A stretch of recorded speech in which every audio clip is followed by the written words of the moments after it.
todos. Boa noite. Que a paz do nosso Senhor Jesus Cristo possa estar em nossos corações. É com uma alegria imensa que retornamos aqui à FEMEL para a gente poder conversar sobre mais um tema que o Evangelho segundo o Espiritismo nos traz. E hoje a gente vai falar um pouquinho sobre Jesus.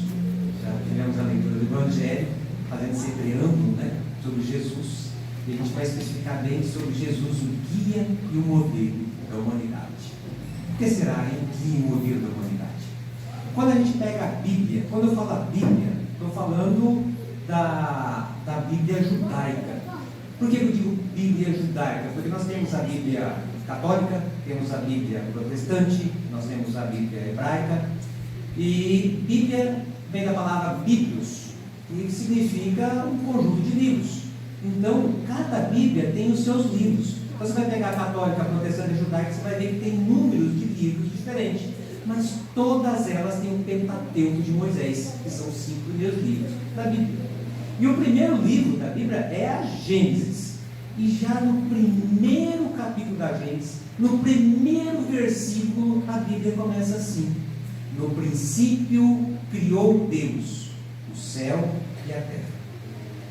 É interessante, porque se a gente for olhar na Torá, a Torá é a Bíblia dos judeus. Nós sabemos que Moisés era hebreu, então vem de lá.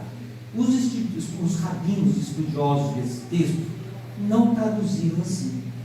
Na tradução rabínica está assim: no princípio, deuses criaram o céu e a terra. E como é que eles justificam isso? Eles justificam que no versículo 26 desse capítulo da Gênesis, está lá assim: forma-se o homem, formamos o homem à nossa imagem e à nossa semelhança. Ora, se é a nossa imagem e se formam-se os homens, a mulher, obviamente, é porque tem mais de um que está formando. Então, os rabinos hebraicos, eles chegaram à conclusão nos seus estudos de que existe uma comunidade de espíritos que assessoram esse Criador, que foram responsáveis de criar o céu, a terra e a raça humana na terra. Será que eles estão com a razão? Emmanuel, nesse livrinho aqui, eu gosto de ler os livros para mostrando para vocês. A Caminho da Luz. Isso aqui, psicografia do Chico, 1939.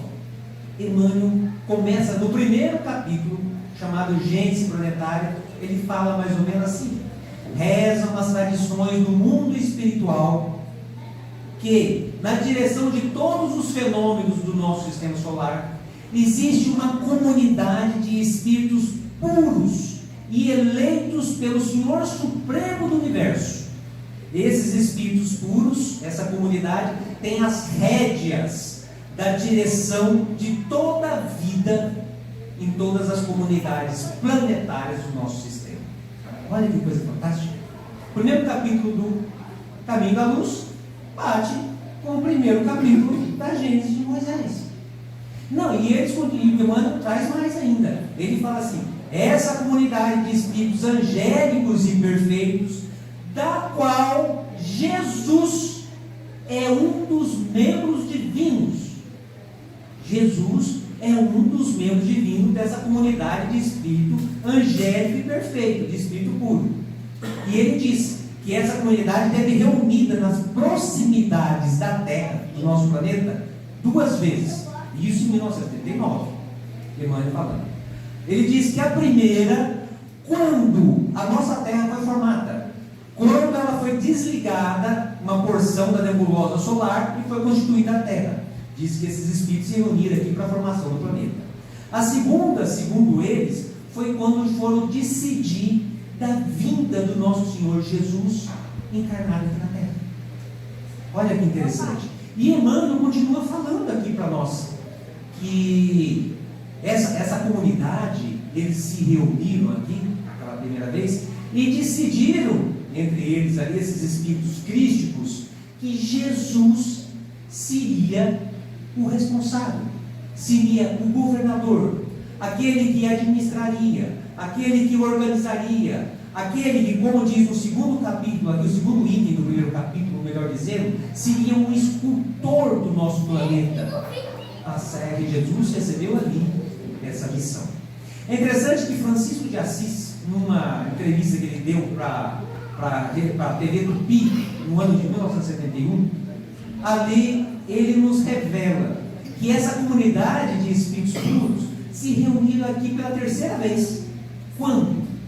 Em julho de 1969, quando o homem pisou pela primeira vez na Lua, eles estavam aqui reunidos para tratar da nossa transição planetária.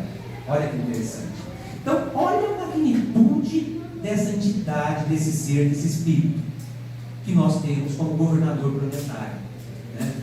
Há 4 bilhões, há mais de 4 bilhões, 560 milhões de anos atrás, ele já era um espírito puro, perfeito, de uma ordem crística, e foi designado para construir, praticamente assim, emoldurar, esculturar o nosso planeta e acompanhar toda a evolução desse nosso planeta.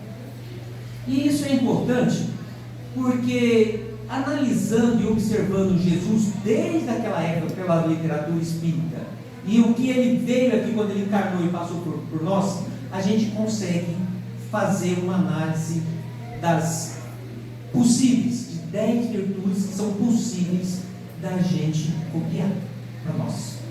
Modelo. É por isso que é o modelo. Questão 625 do Livro dos Espíritos. Qual o tipo mais perfeito que Deus ofereceu ao homem para nos servir de guia e modelo? Resposta: vede Jesus. Então ele é nosso guia e modelo. O que é guia? Alguém aqui já entrou dentro de uma mata fechada e se perdeu? Alguém aqui, às vezes, esses dias eu recebi um vídeo no Facebook que eu achei interessante. O cara falando que ficou sem o seu smartphone, ficou sem o seu Waze, ficou sem o seu GPS, não conseguia saber onde era a direita e a esquerda. Você viu como ele fica dependente? Não lembrava de cabeça sequer o número de telefone da esposa. Antigamente a gente guardava na cabeça, né? Hoje, se a gente pega o telefone, a gente não lembra nenhum número para ligar. Quanto que a gente fica dependente. Então, quando a gente realmente se sente perdido, a gente precisa de um guia para nos levar e nos conduzir. Porque o guia, no caso do Cristo, é o único que foi a Deus. Que a sua harmonia de pensamento está totalmente atrelada à harmonia do pensamento do Criador.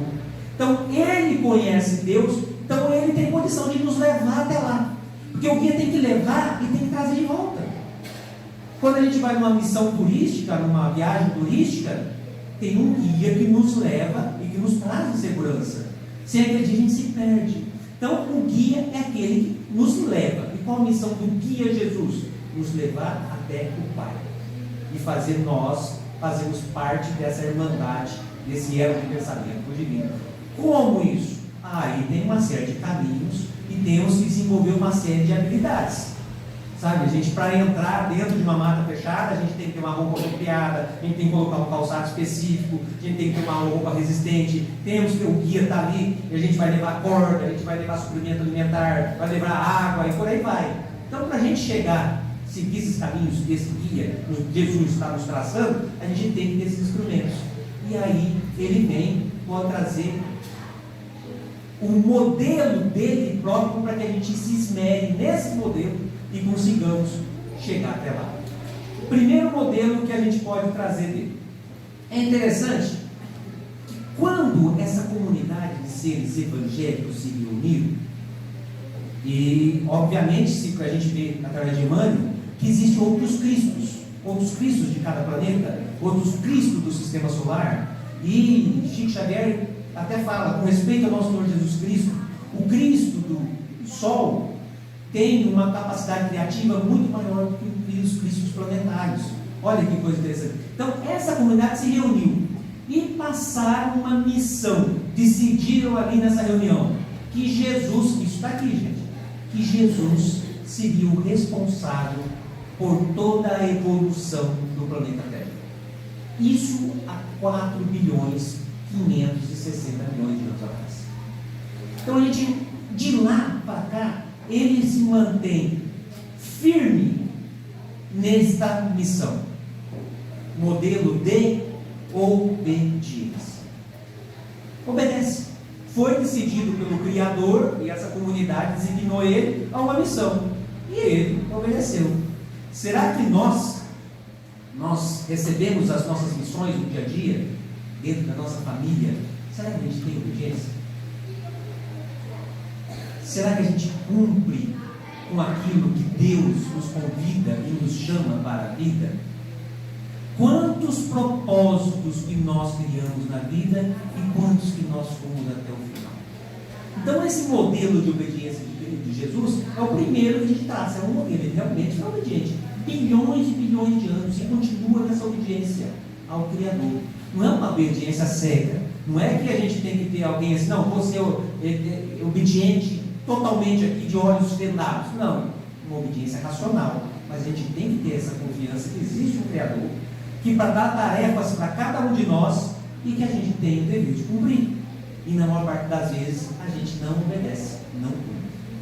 Segundo modelo que a gente pode traçar disso: quando a Terra foi criada, 4 bilhões e 500 milhões de anos atrás, levou 3 bilhões e 500 milhões de anos até surgir a primeira célula orgânica. O mundo era inorgânico. Nosso planeta Terra era inorgânico. Era aqui uma confusão de elementos químicos, de altas temperaturas, e depois ela foi refrigerando até chegar a ter vida orgânica. 3 bilhões e 500 milhões de anos. E Jesus sendo perseverante nessa missão. Segundo modelo que ele nos deixa: perseverança. Imagina se o Cristo pegasse, poxa, já se passaram 3 bilhões de anos, a gente não tem ainda nem a primeira célula aqui na Terra. Ah, não, eu vou voltar lá para minha morada celestial lá e vocês aí que corram atrás.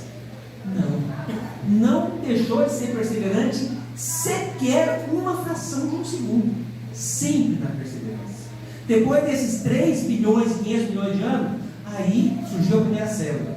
Dessa primeira célula até os primeiros seres vertebrados, os peixes, 500 milhões de anos. E Jesus ali, perseverante com a sua equipe, com os espíritos, elevados, que assessoram ele nessa condução do nosso planeta, da nossa civilização, ali firme. Depois dos peixes vieram os batáquios, vieram os répteis, vieram as aves, vieram os mamíferos, os primatas, até chegar no Homo sapiens há 300 mil anos atrás. E Jesus perseverante. Vocês imaginam se ele não fosse perseverante? O que seria? Será que a vida seria como é hoje? E nós, nas nossas missões, nas nossas tarefas do dia a dia, dentro da nossa família, somos perseverantes? Será que a gente persevera? A gente recebe uma missão, todos nós dentro de uma família. Quando a gente nasce, já recebe uma missão. Você é filho. Você pode lá na frente não ser pai, não ser mãe, não ser tio, não ter nada, mas filho você é. E a gente persevera no nosso dever filial. Os pais perseveram no dever maternal, paternal. Para analisar se a gente, nas tarefas do nosso dia, se a gente tem esse exemplo do Cristo de perseverança e a gente exercita isso, perseverando. Precisamos perseverar. Às vezes o filho chega lá com uma nota baixa dentro de casa. Pai, tirei uma nota baixa, eu estou de recuperação, mas não se preocupa não, eu vou melhorar e vou tirar a nota baixa. Chega no outro mês, nota baixa de novo. Falta de perseverança no estudo. Quantas vezes nós mesmos assumimos tarefas de trabalho e no meio do caminho fazemos assim, não aguento não, a gente não está aguentando, não dá, chega e desiste e abandonamos. O Cristo é um modelo de perseverança.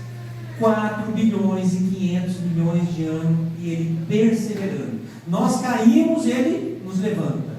A gente erra e ele apruma a gente de novo. Segue adiante. Você vai acertar, você vai conquistar, você vai chegar lá. Veio a doutrina espírita e nos parece que nenhuma das ovelhas do Pai se perderá. Se tiver 100 e uma se perder, ele vai lá e multa aquela e traz ela de volta para o aprisco. Perseverança sempre em suas ações. Terceiro exemplo, modelo que o Cristo nos deixa para a gente refletir. Quando ele montando, junto com a sua equipe, o nosso planeta. Aí chegou um momento importantíssimo, que era o momento de fazer a civilização humana crescer. Vieram lá alguns milhões de anos os australopitecos, aí foram fazendo várias experiências, vieram várias séries de homos primata, e foi indo homos de Neandertal, até chegar no Homo sapiens. E quando chegou no Homo sapiens, ele chegou, foi até um outro governador planetário, e isso está onde? Na Caminho da Luz. E conversa com esse outro governador planetário de um planeta que está no sistema estelar, na constelação de Cocheiro, chamado Sistema Estelar de Capela. 43, 44 anos-luz daqui do nosso sistema solar. E conversa com ele, fala assim: olha, vamos fazer um intercâmbio de espíritos? Né? Nós estamos precisando para dar um up na evolução humana lá na Terra. Vamos conversar? E esse governador planetário, conversando entre eles, se acertaram de fato que outros espíritos que estavam atravancando a evolução daquele planeta viriam, né? E ele foi totalmente solidário com esses espíritos rebeldes, espíritos problemáticos, espíritos difíceis, e nos abraçou com todo o seu amor, o seu carinho, e trouxe para cá. Então, será que o Cristo, agora eu sou o governador do planeta Terra, agora eu mando aqui quem decide sou eu. Você lá fora não pode pitaco aqui não é assim que a gente faz. Aqui quem manda em casa sou eu, viu? Não quero saber não, e quem manda sou eu. E é assim que a gente faz. Cadê nossa solidariedade? Quando em meio aos nossos familiares alguém vem falar com a gente um problema com o filho, problema com uma filha, problema com a esposa, quem manda aqui sou eu, cala a boca. Cadê nossa solidariedade?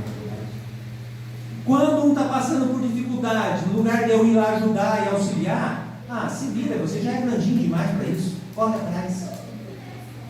Quando nós temos dentro de casa alguém com problema depressivo, sabe? Tem problema quando a pessoa se fecha dentro de si, se tranca no quarto, está lá, passando por aquele problema, o filho às vezes fica o dia inteiro no smartphone ou no computador, trancado dentro do quarto, a filha lá trancada, a mulher vem conversar com a gente, tá TPM, deixa ela lá, fechadinha, para mim é mais cômodo. Cadê a minha solidariedade? Aqui só uma brincadeira, você sabe o que significa TPM? As mulheres sabem o que significa TPM? Como? Tensão pré. É isso que dizem, né? Significa tenha pena de mim. TPM. Então, a gente, quando está com nossas relações familiares, será que somos solidários? Será que somos solidários? Então Jesus dá um exemplo magnífico de solidariedade, quando ele busca pelo universo afora outras ideias, outras conversas, diálogos com outros espíritos, com outros grupos espirituais de outros planetas, para vir aqui. Para quê? Para alavancar a nossa evolução humana. Então esse é outro modelo do Cristo, de solidariedade. Quer ver outro modelo que ele traz para nós? Sabedoria. Quando ele conversou com outro governador planetário e disse assim: vamos fazer esse intercâmbio, será que ele foi buscar um intercâmbio de espíritos puros? Não, eu quero trazer espíritos os melhores que tem no universo para o meu planeta. Agora é o momento mais importante. Já se passaram 4 bilhões, 500 milhões de anos, a civilização terrena agora vai ao seu apogeu. Eu quero espíritos magníficos para cá. Não. Olha a situação, a sabedoria divina. Lá eram os espíritos mais atrasados que tinham. E ele falou assim: eu quero esses espíritos. Ele apostou na transformação moral desses espíritos. Aquilo que era de pior lá, ele trouxe para o planeta Terra para cumprir a maior missão até então do nosso planeta, que era o advento da civilização humana. Aí vieram, a gente vê na história aí, vieram gregos, vieram romanos, vieram hindus, né? vieram uma série de povos, cada povo com a sua problemática. E ele trabalhou, acreditou, apostou em cada um desses. Então, Jesus nos deixa esse modelo de sabedoria. Quando a gente olha alguém, a gente aprende a olhar o que ele tem de bom. Porque todos têm uma centelha divina dentro de si, então tem bondade também. Eu me lembro de uma reportagem de muitos anos atrás, uma pessoa que foi condenada à morte nos Estados Unidos porque ele era um canibal. Ele matava as pessoas, esquartejava e colocava os membros das pessoas dentro do congelador para ir comendo. Era um canibal. A hora que perguntaram para ele qual que era o último desejo, ele em lágrimas: por favor, cuide do meu canarinho. Tinha amor lá dentro. Comia o outro, você entendeu? Comia. Matava. Mas o passarinho tinha amor. Então, Jesus mostrou para nós essa capacidade de olhar o que a pessoa tem de bom e acreditar. Eu vou te transformar. Você tem a capacidade de se transformar. E você vai se transformar. Foi isso que ele fez com os capelinhos. Vocês veem? Nós vamos transformar aquilo ali. E vocês vão ter a capacidade depois de retornar para os lares de vocês aí na terra. Os entes queridos de vocês. Não me esqueço de uma passagem. Não vou lembrar agora qual livro. Está Pedro e João e Jesus caminhando. Aí tem um cadáver de um bovino na beira da estrada. E Pedro olha e fala: Senhor, como que pode, né? Olha que coisa horrível. É tipo assim: Deus é tão perfeito, como é que é um negócio tão horrível desse? Jesus olha para ele: Pedro, mas você já olhou os dentes? Que dentes lindos! A capacidade de ver o bom, o belo, aonde só tem lama ao seu redor, aonde só tem podridão ao seu redor. Então, essa capacidade de Cristo, esse modelo que ele tem de sabedoria, de olhar as coisas boas e valorizar o bom, isso é outro modelo para a gente seguir. Quinta virtude do Cristo, que é passível da gente praticar e chegar lá.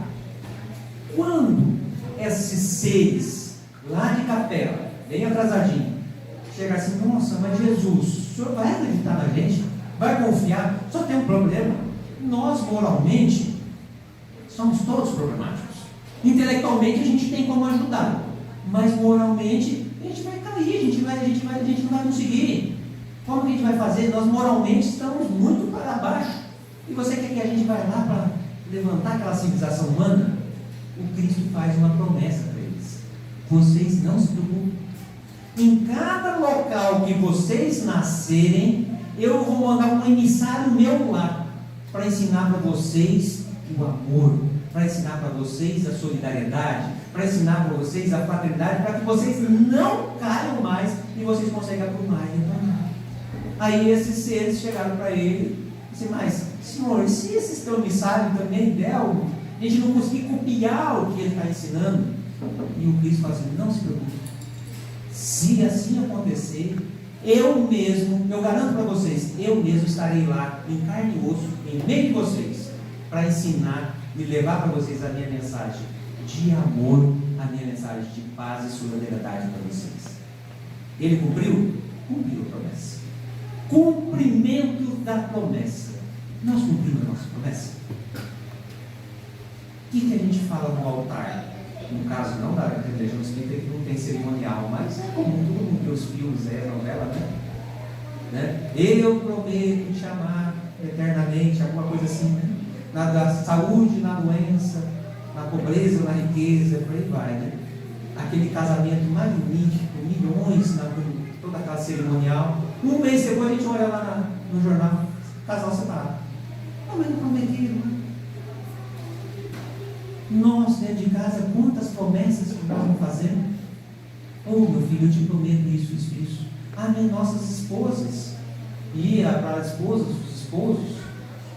E aqui é uma coisa interessante. Vocês já repararam como que relação conjugal é algo assim que todos nós somos chamados, se não é nessa existência ou outras existências, a esse relacionamento para a gente aprender um com o outro?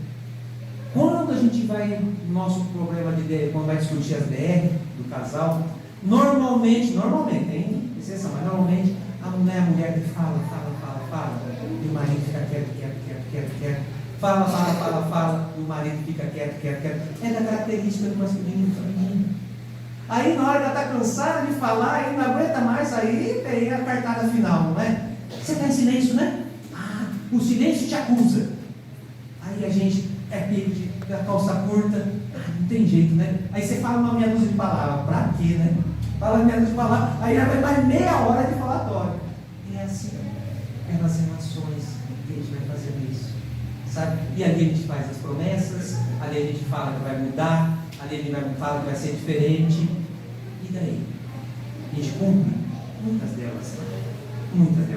Então Jesus traz esse compromisso, as promessas que ele fez os capelinhos e as promessas que ele fez para nós, está aí, ó, bilhões e bilhões de anos cumprindo suas promessas de todas as formas.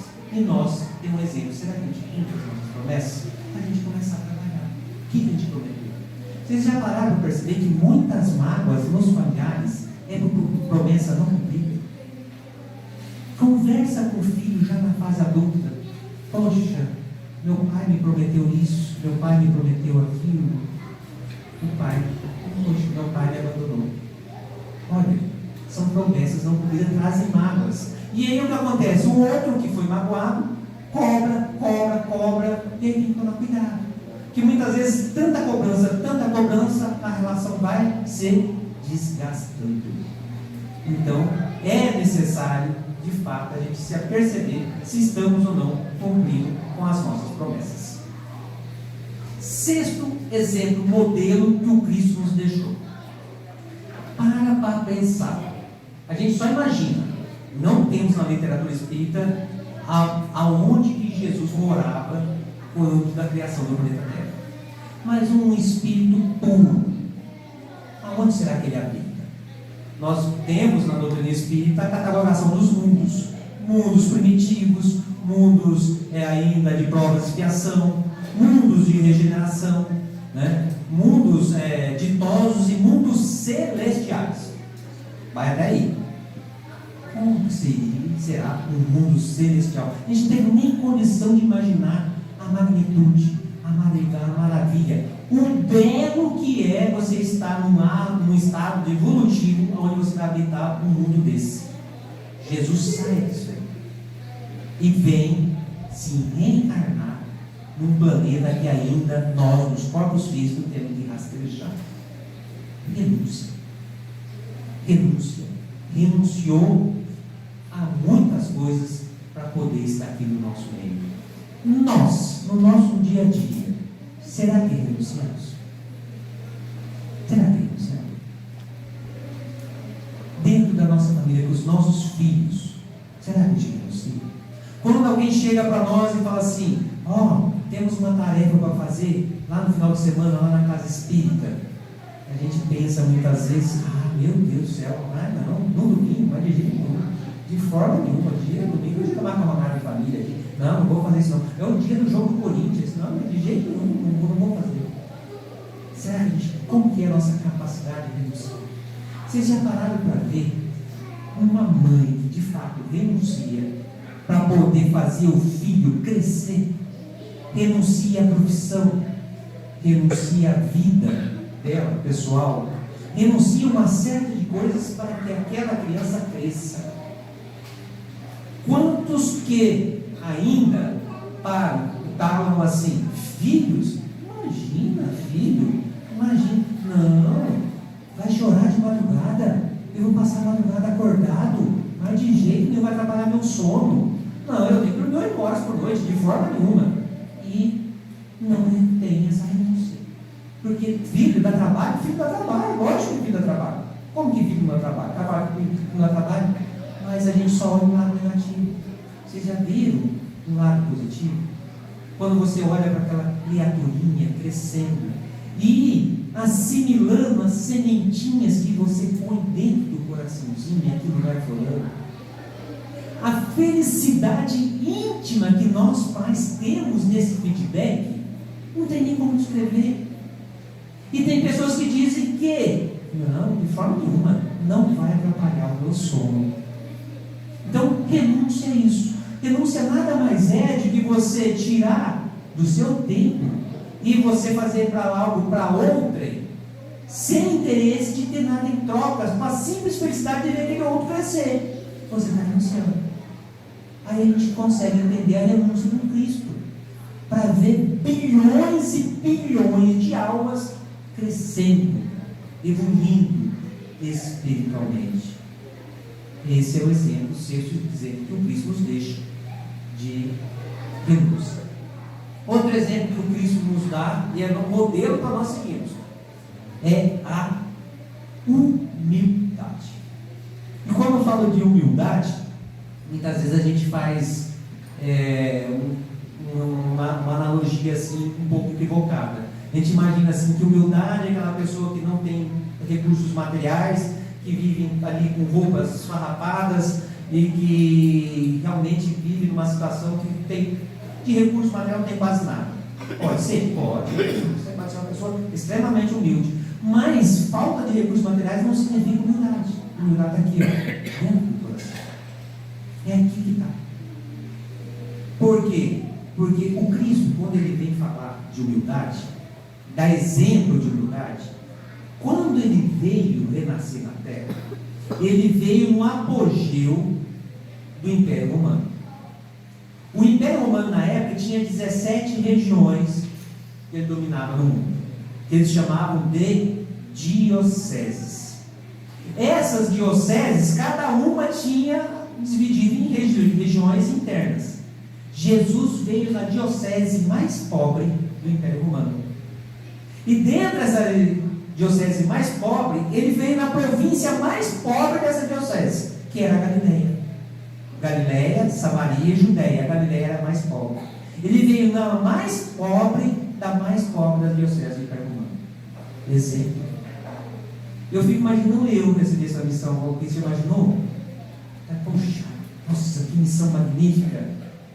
Eu quero ir lá muito ricão, né? Porque você tem muita riqueza, né? Eu quero ser o bonzão, né? Eu quero, acima de tudo, quero ter poder. Como é que eu vou implantar o reino de Deus sem ter poder, sem ter recurso? E de tabela também quero ser bonitão, né? Será que o Cristo agiu assim? Não, olha o exemplo dele. Ele veio na mais pobre das pobres da província que ele poderia vir. E ali ele veio numa família das mais simples que ele tinha. Eram vilarejos, pescadores. Ele veio e decidiu ser carpinteiro junto com seu pai. Viveu uma vida de simplicidade. E diziam os apóstolos ali, os evangelistas, melhor dizendo, que ele não tinha nenhuma pedra para recostar a cabeça para descansar. Ele dá um exemplo de humildade. E nós? Será que somos humildes? Muitas vezes nós queremos o quê? O anonimato? Não. Nós queremos aparecer. Nós queremos sede de aplausos. A nossa vaidade aflora. A gente quer que as pessoas nos reconheçam e retornem, a gente faz o mínimo e quer que as pessoas batam muitas palmas, né? Então, será que a gente segue esse exemplo de humildade de Cristo? É algo para a gente questionar.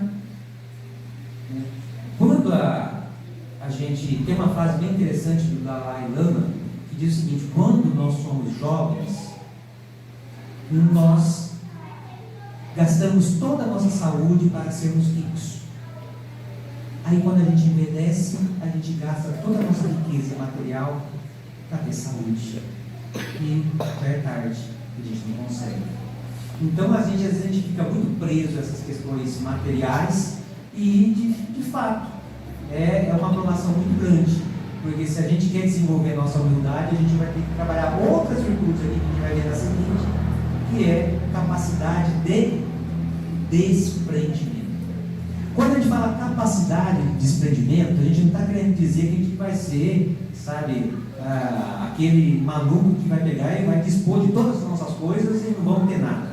Vamos ser igual o Diógenes, filósofo grego, que não, a felicidade é não ter nada, né? Será que é isso? Não, capacidade de desprendimento. Olha o exemplo que Cristo nos dá. Quando Jesus veio à Terra, ele veio com uma equipe de espíritos tão assim, ligados a ele, que mesmo com todas as perseguições judaicas e depois romanas, eles entravam na arena do circo e se ajoelhavam perante as feras e desencarnavam estraçalhados, orando e sorrindo. Imagina esses espíritos que vieram com ele, né? E esses espíritos construíram nos 3 primeiros séculos da nossa era toda a base do cristianismo, algo sólido, muito sólido, com vários filósofos renascendo nesses primeiros séculos para deixar essa base. Aí vem depois o Império Romano e toma conta do cristianismo. E dentro do cristianismo começa a entrar tantos outros espíritos que começaram a desvirtuar o cristianismo. E aí a pessoa pergunta: mas Jesus, olha o que eles estão fazendo, eles estão corrompendo a tua causa, tudo aquilo que foi construído em séculos, eles estão destruindo. Esses detentores do poder religioso estão desvirtuando a verdade, em nome de ti estão entrando nos outros povoados, estão passando a espada, estão matando, em nome de Deus estão matando, eles estão desvirtuando o cristianismo.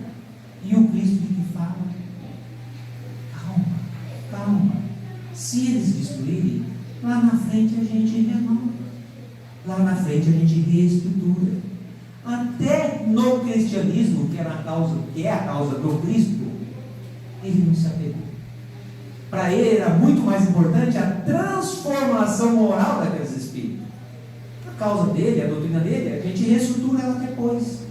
E é importante esses espíritos renascerem dentro do cristianismo, porque mesmo eles errando, caindo, cometendo as atrocidades, eles vão ter contato com o Evangelho, eles vão ter contato com aquilo que nós ensinamos, e a semente vai ficar plantada.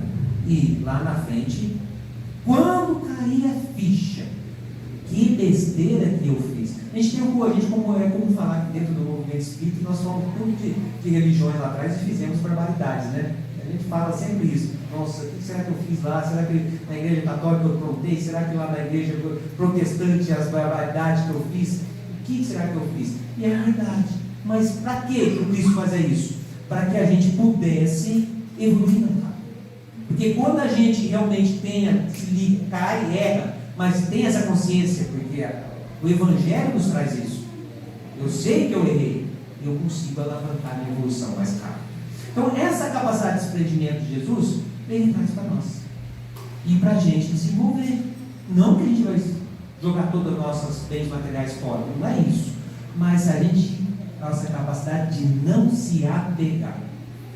Eu me lembro, quando eu entrei na doutrina espírita, nós tínhamos uma amiga lá em Apucarana, que ela era médium, participava do grupo mediúnico, e ela me relatou um caso que lá aconteceu na reunião de um espírito que estava sofrendo muito no plano espiritual. E já tinha vindo várias vezes na reunião mediúnica se manifestando. Vocês não acreditam qual que era o motivo do sofrimento?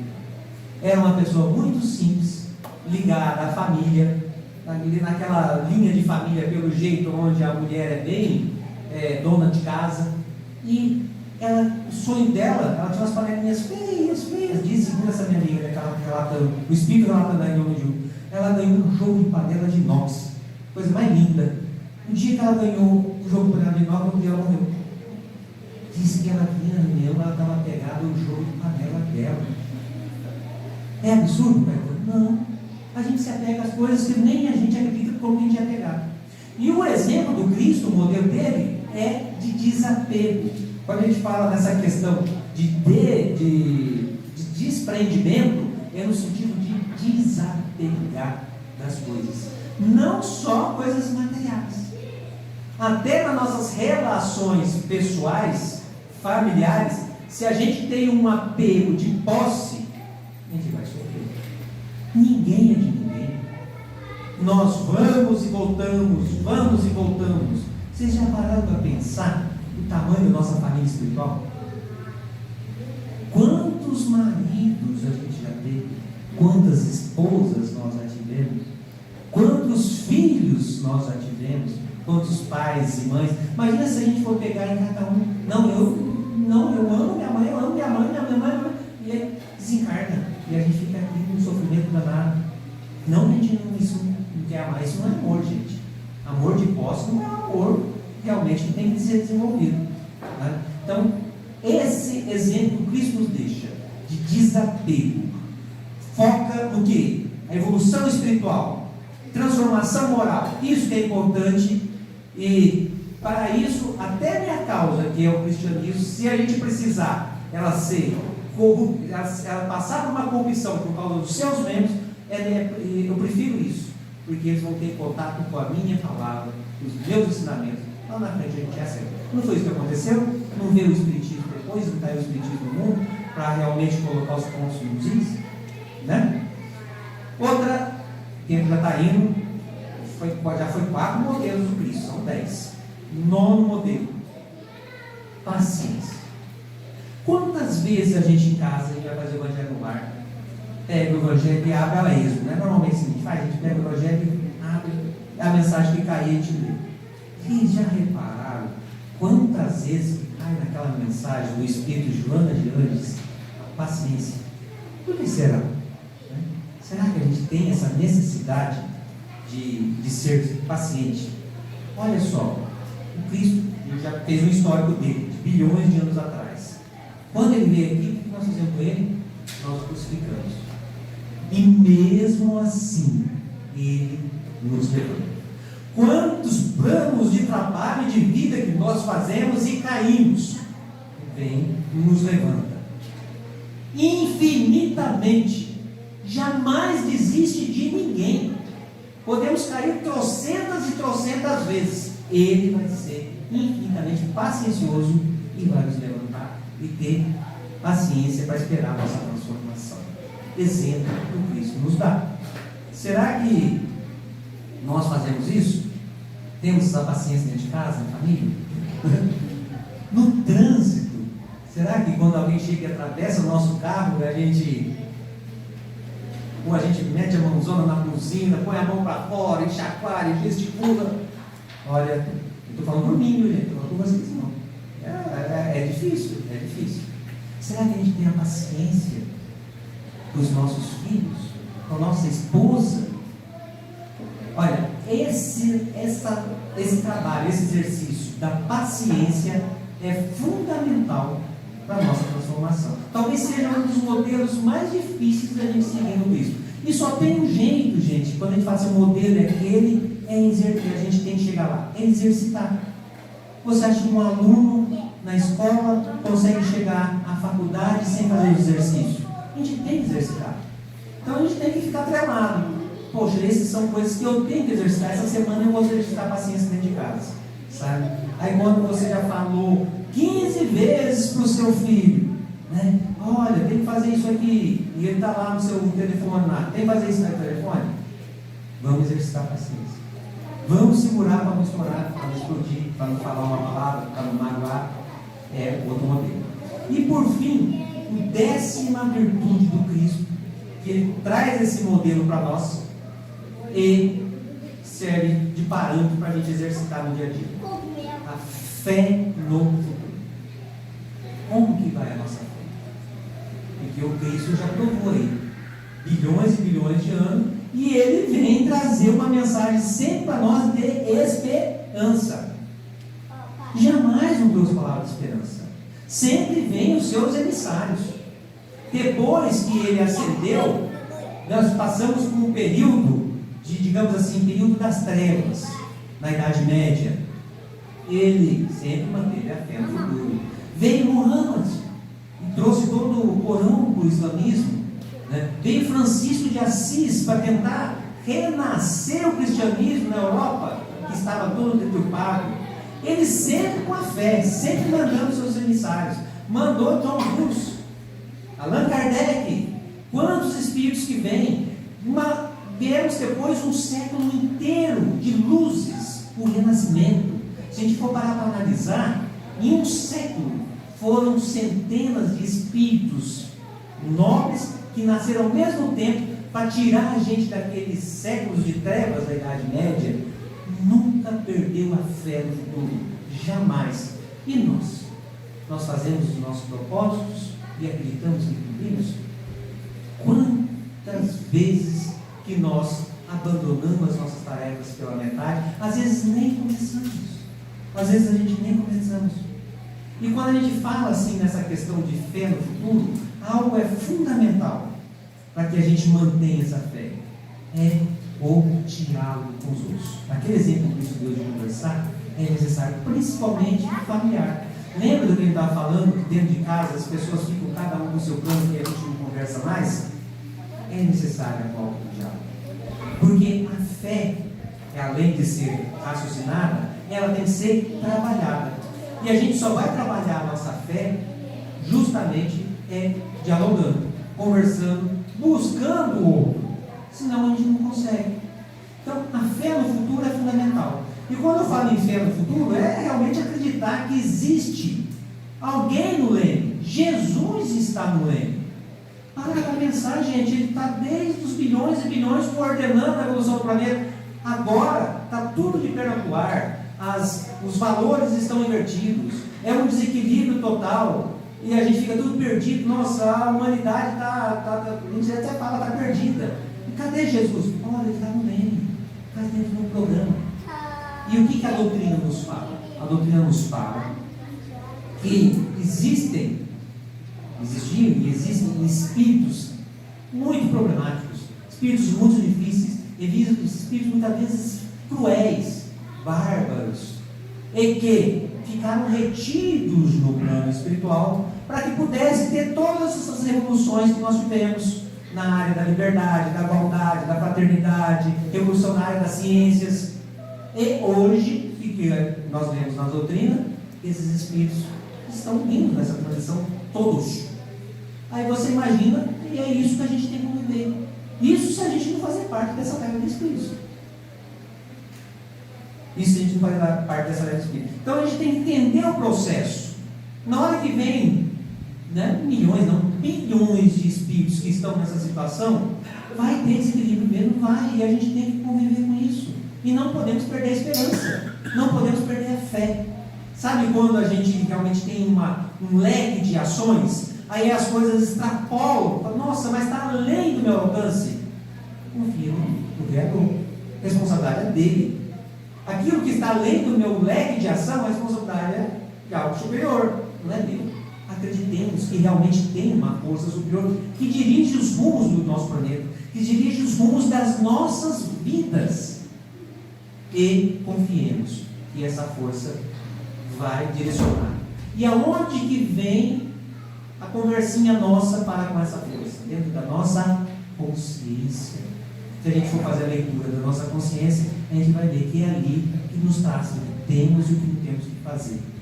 Então, confiemos, tenhamos coragem, levantemos quando nós caiamos e confiemos que nós temos o Senhor extraordinário no comando desse naviozão que é o planeta Terra, que se chama Jesus, que é nosso Senhor, nosso mestre, nosso guia, nosso modelo, que foi ao Pai e volta no meio de nós para nos conduzir até lá e nos deixa uma série de leque de modelos de como nós temos que agir para chegar lá também. Exercitemos e mantemos essa fé de que nosso barco está caminhando e que todos nós chegaremos lá. Já é dado o nosso horário, passamos 5 minutinhos, mas agradeço a paciência de vocês. Só exercitar também, viu a paciência? Ouviu o expositor doutrinário também exercitar a paciência. Valeu, pessoal, muito obrigado, uma boa noite a todos.